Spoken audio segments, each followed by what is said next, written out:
Episode start होता है तो दूसरे दिन जुआन जब घर का दरवाजा खोलता है तो जियो सामने खड़ी होती है और वो उसे दोबारा टीम ज्वाइन करने के लिए मनाने लगती है। यहाँ तक कि उसके लिए सारा खाना बनाकर लेकर आई होती है। जुआन तो खाने का नाम ही नहीं ले रहा होता है, इसीलिए वो उसे अपने हाथों से खिलाने लगती है। अब जियो जुआन को टीम में रखने के लिए उससे ये भी कह देती है कि अगर तुमने टीम ज्वाइन कर ली तो तुम जो भी कहोगे वो हम मानेंगे। ये बात सुनते ही जुआन बड़ा खुश हो जाता है और तो उसे अपनी सारी ख्वाहिशें लिखवाने लगता है कि तुम्हें मेरी सारी बातें माननी पड़ेंगी और अगर मेरा कभी भी मूड खराब हुआ तो तुम मेरा मूड ठीक करोगी। जियो अपने गुस्से पर कंट्रोल करके उसकी सारी कंडीशंस मान लेती है कि मैं काम पर होते हुए भी तुम्हारी बात मानूंगी। अब इतनी सारी कंडीशंस लिखवाने के बाद भी वो उससे कहता है कि हाँ मैं सोचूंगा। तो ये बात सुनकर जियो हैरान हो जाती है कि अभी भी तुम सोचोगे। इसीलिए वो जुआन के सामने कॉन्ट्रैक्ट पेपर रख देती है और उसे बताती है कि जैंग को भी मैंने टीम में रख लिया है। जियो की ये बातें सुनकर जुआन हैरान हो जाता है क्योंकि ये तो वैसे भी जैंग से काफी महीनों से नहीं मिला होता और उससे मिलना चाहता है। अब जियो जैसे ही उसके लिए खाना लेकर आने लगती है तो इसकी शर्ट पर सूप गिर जाता है। ये देखकर जुआन को ऐसा लगता है कि जियो ने जानबूझकर अपने ऊपर सूप गिराया है ताकि वो उसका वॉशरूम यूज कर सके और उसकी शर्ट भी पहन सके। इसीलिए वो खुशी खुशी उसके लिए अपनी येलो शर्ट निकाल लेता है और साथ ही साथ जुआन कॉन्ट्रैक्ट पेपर पर साइन कर देता है। तो उसी टाइम बोयो भागता हुआ उसी वॉशरूम जाने लगता है जिसमें जियो है। तो जुआन उसे फौरन रोकता है कि और जियो के बाहर आते ही वो फौरन उसे अपनी शर्ट देने लगता है ये कह के कि येलो कलर लोगों पर अच्छा लगता है। मगर जुआन जो सोच रहा था कि जियो ने जानबूझकर सूप अपने ऊपर गिराया है ताकि वो उसकी शर्ट पहन सके, ये वहम जुआन का अभी और इसी वक्त टूट जाता है क्योंकि जियो उसी की दी हुई शर्ट से अपना दाग साफ करने लगती है। और जैसे ही जियो को कॉन्ट्रैक्ट पेपर पर जुआन के सिग्नेचर्स दिखते हैं तो वो बहुत खुश हो जाती है और दोंग को बताती है कि मैंने जुआन को टीम में आने के लिए मना लिया। दूसरी तरफ जुआन अपने वॉशरूम में ये चीज चेक करने लगता है कि जियो ने कौन सी चीज यूज की। तो जुआन को पता चलता है कि जियो ने हैंड वॉश यूज किया होता है चेरी ब्लूसम्स का। तो ये देखकर ये खुश होने लगता है कि ओह तो इसे ये पसंद है। वो जुआन की सारी हरकतें देखकर हैरान हो रहा होता है कि आखिर इसे हुआ क्या है। लगता है आज ये पूरा पागल हो चुका है। दूसरी तरफ दोंग की पूरी टीम तैयार हो चुकी होती है और अब ये सारे मीटिंग में जुआन का वेट कर रहे होते हैं कि इतने में ही जुआन आ जाता है और जियो की येलो शर्ट देखकर वो उससे कहता है कि तुम्हारी ड्रेस अच्छी लग रही है। मगर वो उससे कह देती है कि ये ड्रेस मेरे लिए टियान लेकर आया है। अब यहाँ टियान और जुआन को देखकर लग रहा होता है कि इनकी तो नहीं बनने वाली। दूसरी तरफ जुआन को वहाँ देखकर दोंग और होंग दोनों ही हैरान हो जाते हैं। अब साथ ही साथ दोंग इन सबको बताता है कि मैं सिर्फ बॉस ही नहीं बल्कि मैं भी तुम लोगों के साथ टीम में हिस्सा लूंगा और ये गेम खेलूंगा। अब दोंग ने इनके लिए ट्रेनिंग हाउस रखा होता है जिसमें ये सारे जाकर रहेंगे और ट्रेनिंग करेंगे और उनसे कहता है कि कल ही हम लोग उस घर में शिफ्ट हो जाएंगे। तो टियान जियो से कहता है कि कल मैं तुम्हें पिक कर लूंगा, हम दोनों साथ चलेंगे। ये बात जैसे ही जुआन सुनता है तो फौरन जियो को ऑर्डर देता है कि कल तुम सुबह मेरे घर आ जाना और मेरी पैकिंग कराने में मदद करना। और जियो उसे मना भी नहीं कर पाती क्योंकि जियो ने उसे कहा था कि वो उसकी बात मानेगी। तो जुआन की ये बात सुनकर टियान को गुस्सा आता है और वो कहता है कि ये आखिर अपने आप को समझता क्या है, ये मेंबर बन के आया है या हमारा फादर। तो जुआन उसे जवाब में कह देता है कि तुम भी कम एरोगेंट नहीं हो मगर तुम अभी बच्चे हो। दूसरी तरफ जुआन सबसे ज्यादा खुश जैंग से मिलकर होता है। जैंग को ऐसा लगता था कि ये लोग लास्ट टूर्नामेंट इसकी वजह से हारे थे क्योंकि इसने सही गेम मैनेज नहीं किया था। मगर जुआन उसे कहता है कि इसमें तुम्हारी कोई गलती नहीं थी, पूरी टीम की गलती थी। मैं तो अभी तक तुम्हें अपना गुरु मानता हूँ और हमेशा मानूंगा। दूसरी तरफ जुआन घर आते ही सबसे पहला काम घर साफ करता है और दूसरा बोयो को घर से बाहर निकालता है और उससे कहता है कि कल तक तुम मुझे यहाँ नजर मत आना। सुबह होते ही जियो उसके घर आ जाती है उसका सामान पैक कराने के लिए और जियो उससे कहती है कि मुझे ऐसा लगता है कि तुमने टीम ज्वाइन मुझे तंग करने के लिए की है। तो वो फौरन जियो को उसकी डायरी दिखाता है जिसमें जियो ने सारी शर्तें लिखी थी जुआन की। मगर डायरी छीनने के चक्कर में वो उसे ही पकड़ लेती है। तो जुआन को मौका मिल जाता है उसे तंग करने का और कहता है कि लगता है कि तुम मेरी बॉडी से ऑब्सेस्ड हो गई हो। अब जुआन खुद आराम से बैठा होता है और सारी पैकिंग उससे करा रहा होता है। इसीलिए जियो जानबूझकर वही कपड़े रख रही होती है जहाँ वो बैठा होता है ताकि वो भी सुकून से न बैठे। इतने में ही जुआन जियो से कहता है कि मेरे सारे शूज तुम पैक कर दो क्योंकि जुआन को किसी से इतनी मोहब्बत नहीं होती जितनी कि अपने शूज से होती है। जियो से कहती है कि हम वहाँ उस घर में ट्रेनिंग ही करते रहेंगे तो तुम्हें इतने सारे शूज की क्या जरूरत। तो जुआन जियो से कहता है कि जब तुम वहाँ अपने भाई के साथ काम कर सकती हो तो मेरे जूते भी मेरी सिस्टर्स की तरह हैं, तो ये मेरे साथ क्यों नहीं काम कर सकती। इसीलिए वो जियो से कहता है कि मेरे शूज को जरा प्यार से पकड़ो। ये बात सुनते ही वो उसके शूज को जमीन पर फेंक देती है। इतने में ही जियो उसके सारे जूतों को पैक कर लेती है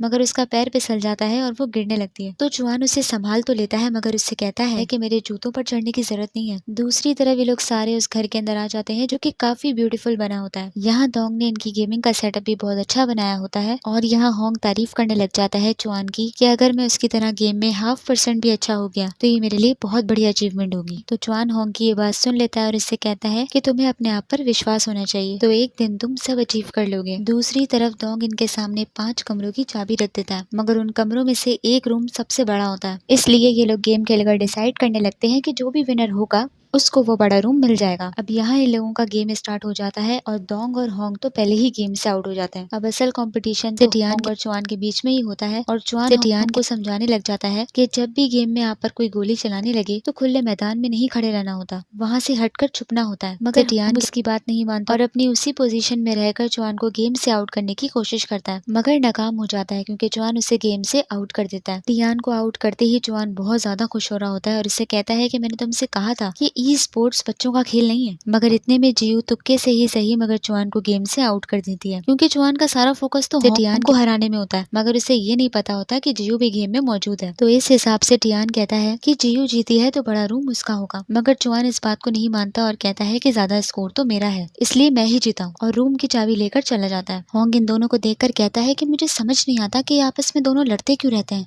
मगर तोंग को समझ आ जाता है, इसीलिए वो उससे कहता है कि अभी तुम छोटे हो, इसलिए अभी तुम्हें प्यार समझ नहीं आएगा।